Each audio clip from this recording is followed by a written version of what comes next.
task to have to look at the speech and rank the contestants first, second, third, right? Especially if you have like 10, at least 10 in most cases. In your own cases, what technique do you use to do the ranking when you have to like listen to the first speech all the way to the 10th speech without missing the information that you're supposed to think about? So I definitely use the ballot, and I would be a judge who takes extensive notes, if not Mhm. right on the ballot, then on a piece of paper next to the ballot.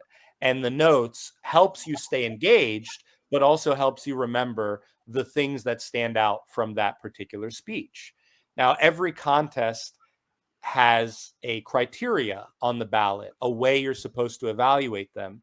And I think that a lot of Toastmasters don't really understand the impact of that ballot. For example, in the contests that I've participated in, there's 10 points for summation. What is summation? Summation is ending the speech. Now, most Toastmasters end the speech the same way. They end with a tieback to something they said earlier in the speech, or they end with the quotation or question that they got as the prompt for their speech. There's an art to summation that is so difficult and it doesn't get rewarded nearly enough. I mean, I don't have to think about a tieback. I can do it very easily because I've been public speaking for a long time. But the way you do it, the skill at which you do it, I don't think gets noticed by judges who don't have a deep level of experience.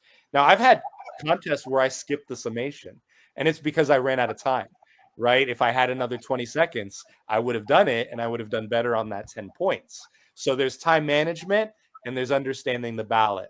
If you don't do summation, you're giving up 10 points and you're probably going to lose that contest unless you had a really, really big lead on all the other points. And that's strategy, Tolu. I mean, when you're a competitor, it's not just about who's the best speaker. If you get to a District 47 contest where I'm from, you're already good. Even if you're, the worst in the group, you're not bad to get that far. And if you get to the international level, semifinals, finals, you have skills. Everybody knows vocal variety. Everybody knows timing. But the artfulness at which you get through those different criteria in the ballot, that is so nuanced. And I think that judges who haven't been on the stage and had a deep level of experience to recognize how difficult it is to accomplish a really memorable summation, they'll think, oh, it was a good summation, 9 out of 10. Uh-uh. You didn't realize how hard it was to do that. That should be a 10 out of 10 because one, nobody else attempted it. And two, nobody else did it.